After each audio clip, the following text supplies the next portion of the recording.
ഉമ്മ ISRO യുവിക എന്ന് പറഞ്ഞൊരു എക്സാം നടത്തിയിട്ടുണ്ടായിരുന്നു. ഒരു സമ്മർ ക്യാമ്പിന് വേണ്ടി. കേരളത്തിൽ 14 കുട്ടികളിലും മോളാണ് കിട്ടിയത്. ഒരാള് നിങ്ങളുടെ മോളാണ്, ആയിഷാണ്. ഒരു ഉമ്മ കൊടുക്കി, ഒരു ഹഗ് കൊടുക്കി.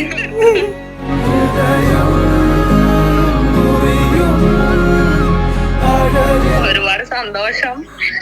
8ാം ക്ലാസ് പോലെ അവളുടെ ആഗ്രഹം യുവിക എഴുതണം, അതിൽ കിട്ടണം എന്നുള്ളതൊരു ആഗ്രഹം ഉണ്ടായിരുന്നു. അപ്പൊ ആദ്യം ഇതിനെ കുറിച്ചിട്ട് ഇങ്ങനെ ആള് റിസർച്ച് ചെയ്യുന്നുണ്ടായിരുന്നു. ഇതിനെ കുറിച്ച് ആദ്യം തന്നെ ഇങ്ങനെ ഗൂഗിളിലും പിന്നെ ഓരോ വീഡിയോസ് വരുമ്പോഴൊക്കെ ഇങ്ങനെ റിസർച്ച് ചെയ്യണ്ടായിരുന്നു.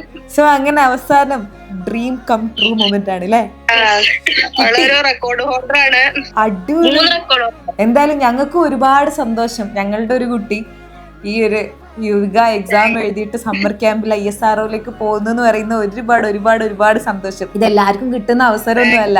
ഇത് അത്രയും 14 കുട്ടികൾ എന്ന് പറയുമ്പോൾ നിങ്ങൾ തന്നെ ഓർക്കണം ആയിഷന്റെ ആ ഒരു ലെവൽ എവിടെ കിടക്കുന്നു. ISROയിലൊക്കെ പോയിട്ട് സമ്മർ ക്യാമ്പൊക്കെ അറ്റൻഡ് ചെയ്ത് എങ്ങനെ ഉണ്ടായിരുന്നു ഒക്കെ എല്ലാ നിന്റെ ആ ഒരു അവിടുത്തെ അനുഭവങ്ങളൊക്കെ നമ്മളൊക്കെ ആയിട്ട് പറഞ്ഞു തരണം കേട്ടോ.